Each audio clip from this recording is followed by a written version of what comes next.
Stephen Akintayo, and welcome to another episode of Big Talk with DSA. I'm excited. This episode we're going to be discussing amnesty for Boko Haram. Okay, of course, you know that there is no growth and development in any nation without peace.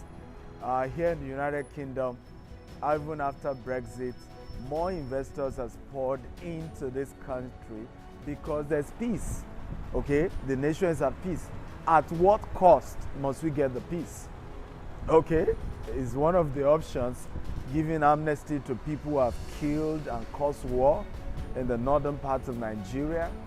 Well, that's what we're going to be discussing. We have experts, we have professionals who are going to dive into this conversation. Of course, we will listen to you, the audience, and more importantly, you, the viewers at home. Remember, you can be part of this show by following us at Big Talk with DSA across all social media platforms. And it's very, very important that you comment and you drop questions. You can even give us topics to treat in subsequent seasons. Okay? I love you, and of course, we start the show after this break.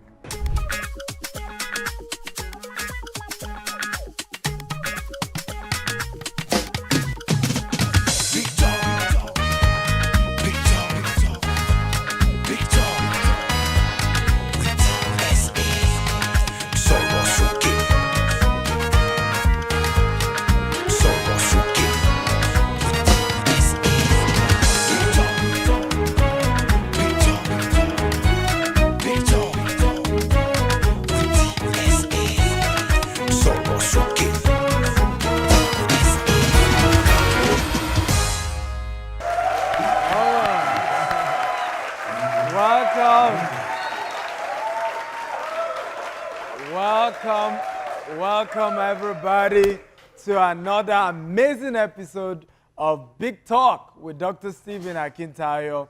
And today we're going to be looking at amnesty for Boko Haram members. And we have Honorable Hamad Satomi, who is a House of Representative member from Borno State, Jere constituency in Borno State. We also have Mr. Manuel, who is a writer and of course is also an actor. Bimbo Manuel. We also have Opeyemi Adeshino, marketing and communication expert. You're all welcome. So let me start with you. I mean, you're young and you've seen how Boko Haram has evolved. Some of the members have been involved in killing, some have supported killing, some have volunteered information to killers and members of Boko Haram. They said they've repented. Is it good to give amnesty, even to everyone, including those who haven't repented? Do you recommend that? Yes, I do.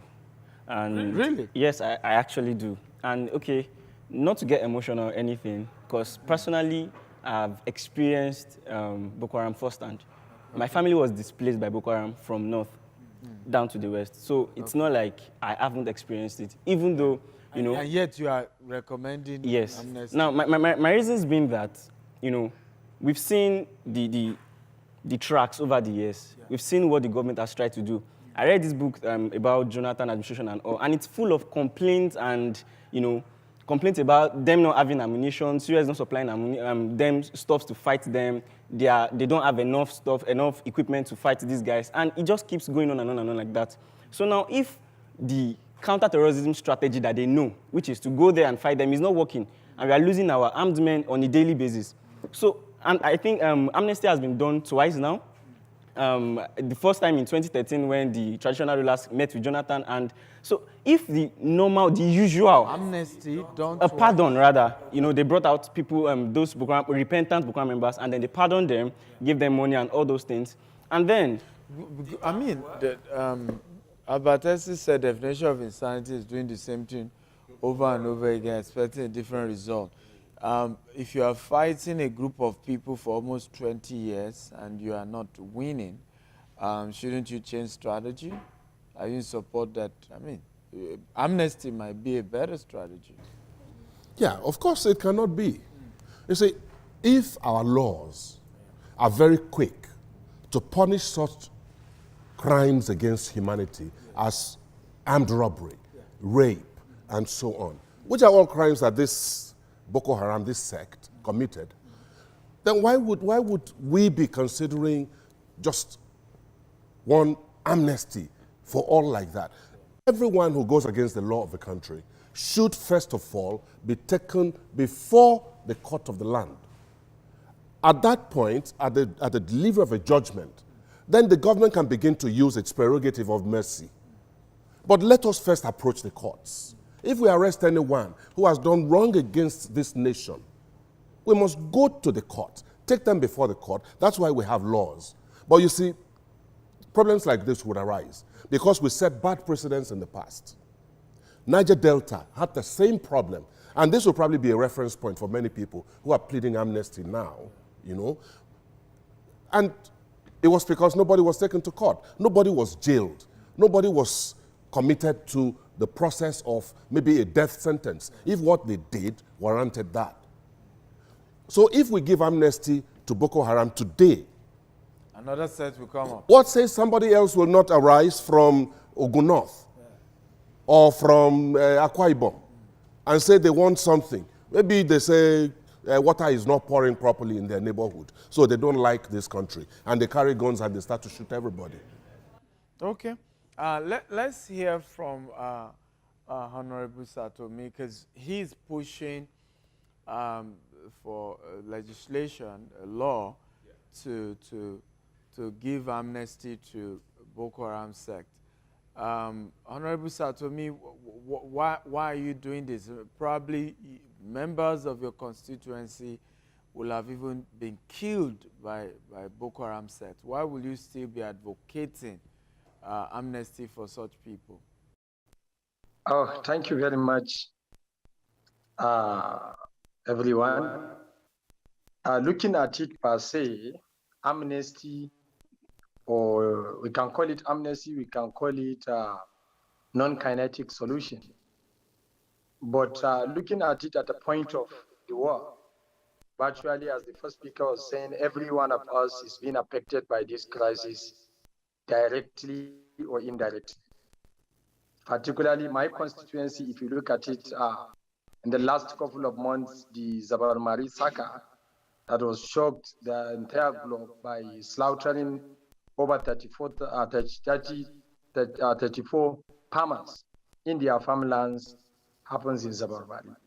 But the question here is that if you want to follow the law and you say you want to prosecute, then virtually for now, we know that the founder of this sect, Yusuf, was killed.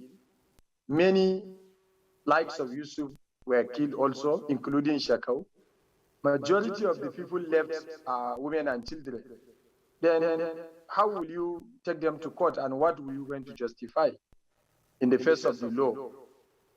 And then, you know, to take them to court and decide. And some are not active fighters. So I want people to understand that the Boko Haram saga entirely, or the crisis, is an ideological crisis that took another dimension now. So for me, amnesty or not amnesty, what I am advocating for is to look at a legislation and to look at a process where the federal government will champion to find a solution to the impending problem. What are the problems now? You have young people in the bush.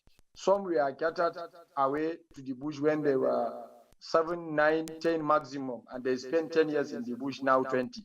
They don't know even what took them to the bush, and they have access to guns, and people have never approached them to show them a constituted authority, or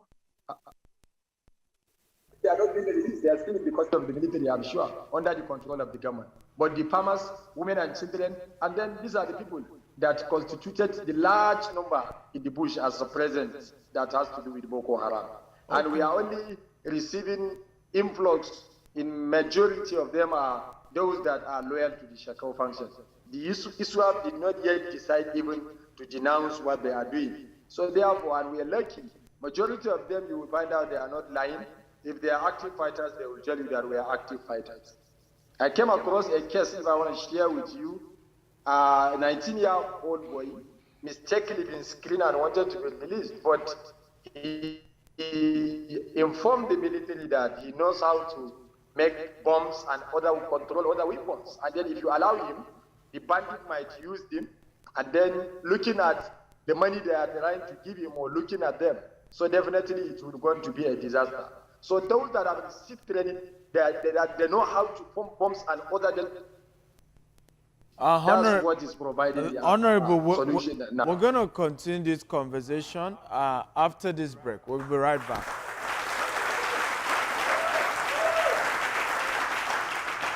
Oh wow, are you serious? Yeah, I'm very serious. We visited London, France, Geneva, and finally we went to Eiffel Tower in Paris, the tallest building in the world. Really? Tallest building in the world? Jasper, what is the tallest building in the world? The tallest building in the world is the Burj Khalifa, completed in 2009. Thanks, Jasper. Is that serious? Oh, Jasper is the virtual assistant in my house. You have? Yes, Gardenia.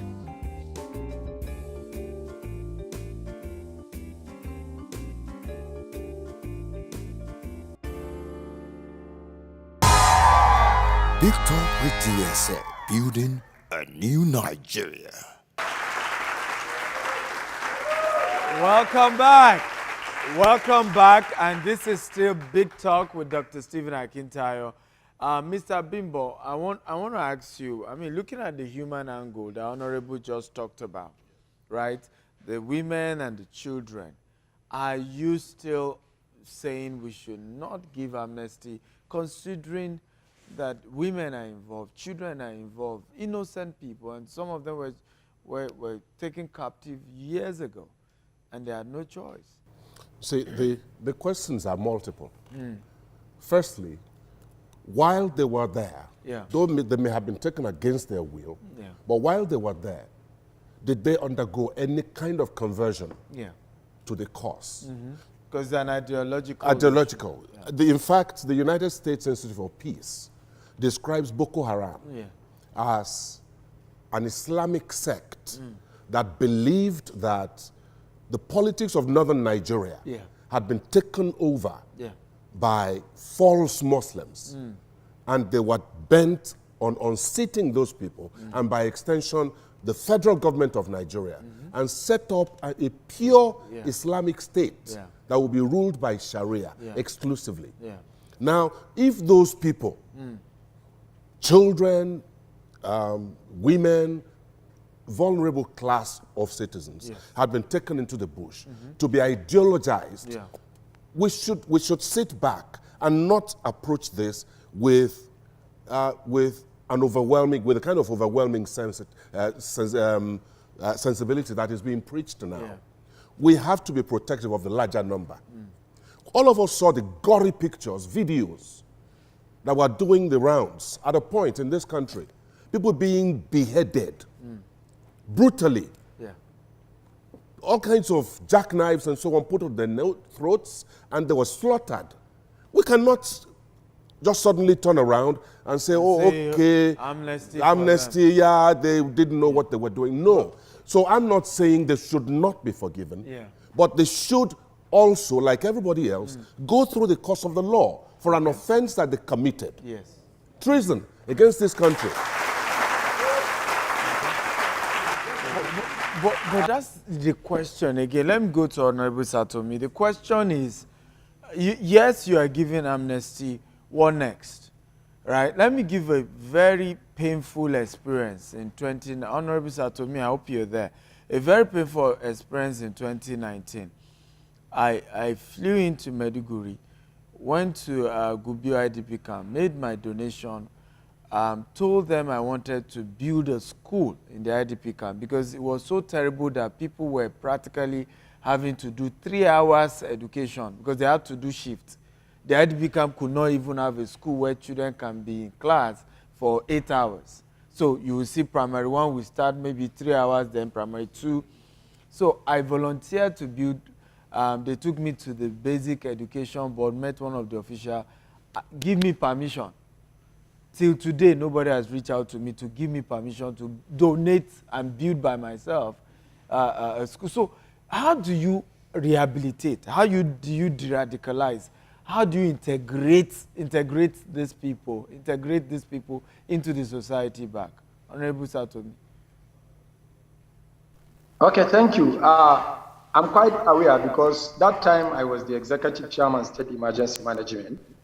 If you can remember, we acknowledged the initiative, and then it has transferred to other IDP camps like Dalori, Makasi, and other camps. I think you are talking of the education at emergency. And you know, with the education at emergency, with your contribution and other partners, it helped us much. Then these are IDPs, those that were in one way or the other forced to leave their communities by the Boko Haram. But what I'm saying is that after the education, what next for them? Is there even a space for them to go back to farm to start and pick up their lives? From 2019 per se, whatever may be to date is about 5 years. Those that you supported by then, if it's primary one, they are now in secondary school. Those that are the secondary school age by then are supposed to be at the university by now. But what the parents will do, basically,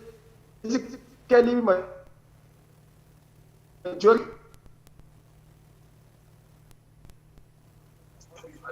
even for their parents to go back to their camp, to go back to their farms is an issue. So therefore, the process of de-radicalization when the children come, that's why still, as you know, the government of Borno State is working with the sectoral arrangement.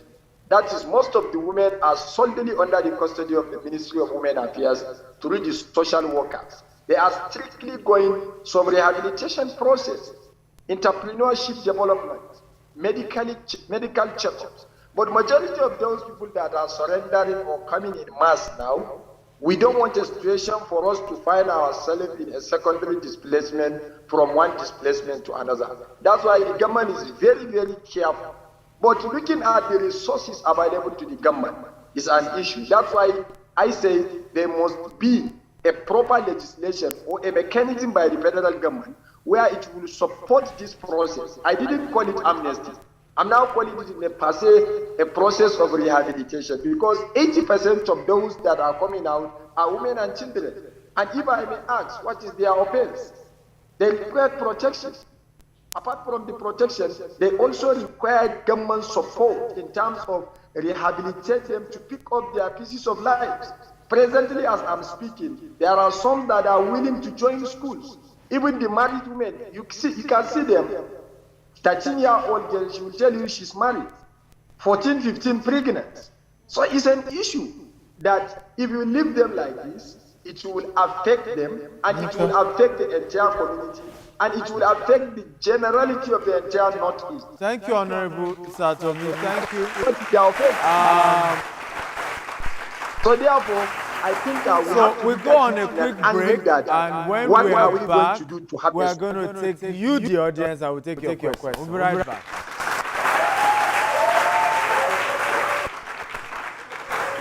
The major secret I have learned that has made me successful in business is that it's not how much money you make, but how much it works for you and the generations you keep it for.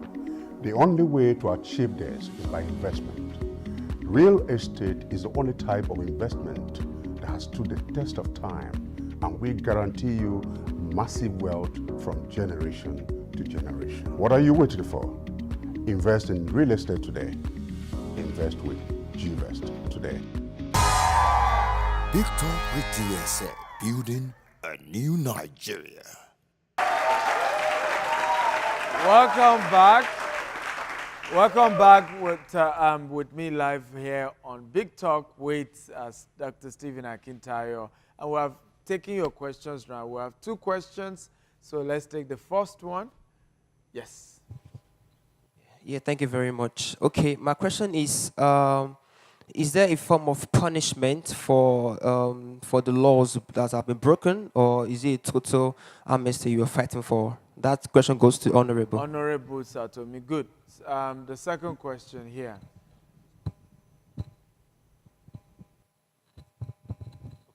Thank you. My question is to the Honorable. Now that the government wants to give amnesty to Boko Haram, how will the families of those affected be well taken care of by the government? That's Thank those who have lost their loved ones, those who were killed, right? Yes, Families yes, how would they of feel? the victim, how will they be compensated? Because it's the perpetrators now that are getting amnesty. What happened to the victim? Honorable Satomi. These people, because virtually I said earlier that all of us in Borno State, we are affected in one way or the other. But looking at the crisis, 12 years now, what is the benefit of the government or the people accepting them or not accepting them? We weigh the two and see, and we have resolved with the communication from all angles. The final communique came out that there is nothing better than we'll accept these people. But the families of those worst hit, definitely government is constructing schools, government is taking care of them, and there is a data in line with the Borno State 20 years development plan that all the children are victims of Boko Haram will be compensated adequately in due time. That's why His Excellency is always going to the hinterland, to the deep locations, to provide an intervention directly to the victims affected by this crisis. But to me, and to the general public in Borno State, there is no better time than now for us to accept them, either amnesty or whatever name you will call it. We call it the non-kinetic solution. And this one is giving us a result. It's saving government the cost. It's protecting the lives of our military in terms of going to the hinterland to do the fight. And it's demoralizing the entire Boko Haram structure. Thank you, Honorable. Let me come to. So, Mr. Bimbo, what do you think about this non-kinetic solution? I sympathize entirely with the Honorable and the Governor of Borno State, in fact, the whole of the northeast of the country. But you see, Nigeria, when you consider the precariousness and our susceptibility as a country to attacks from everywhere, war all over the north of the country and on our western flank, on our eastern flank, it's not quite safe as well where we have Cameroon. I think this is the time actually for our government to show strength and give that amnesty if they're giving forgiveness. If they're exercising any prerogative of mercy, it should be from a position of strength so that it can be a dissuasion for anyone else who may want to try again, that kind of thing. People can't just assume that Nigeria is there for the picking. Yeah, it has to be from a position of strength. Okay, yeah. Beautiful. What's your final comment? I actually, I believe now is seen from my perspective that this conversation exists in the first place because of the weakness on the part of the government. It's because, they can't tackle these people the way they should. That's why we are considering amnesty in the first place. So I believe, if we can actually do this, putting strategic plan in place, since the people who are actually on the direct, the people who are suffering from this thing the most are even clamoring for this particular thing, then if it's the easiest way, that the simple way that the government can actually tackle this particular thing so that we can prevent further occurrences, then why not go with it? Okay, please, I want to thank you for coming. I mean, celebrate, of course, Mr. Bimbo, Mr. Opayemi, and Honorable Satomi, thank you for coming. One of the realities of this world is that there can never be peace without justice. And if we want to move forward, we have to be sure that there's some form of justice for those who have been wronged. However, the law must have a human face because the law was made for humans and not humans for the law. One of the things we've seen in conflict resolution is how Rwanda did it, where we have community courts and people who have wronged members of the community were brought to face members of the community. And even though many of them were not jailed, but they were able to apologize. There was a story of a woman who literally met the person who killed her husband or a relative. And today they are friends and they are forgiven. And we can begin to create something like that in the Northeast, where the community come together and these repentant people come and say, we are sorry in one way or the other. And there can be genuine repentance indeed. Our prayer is that God will heal our land and give us a new Nigeria. Thank you for coming on the show. God bless you. Bye-bye.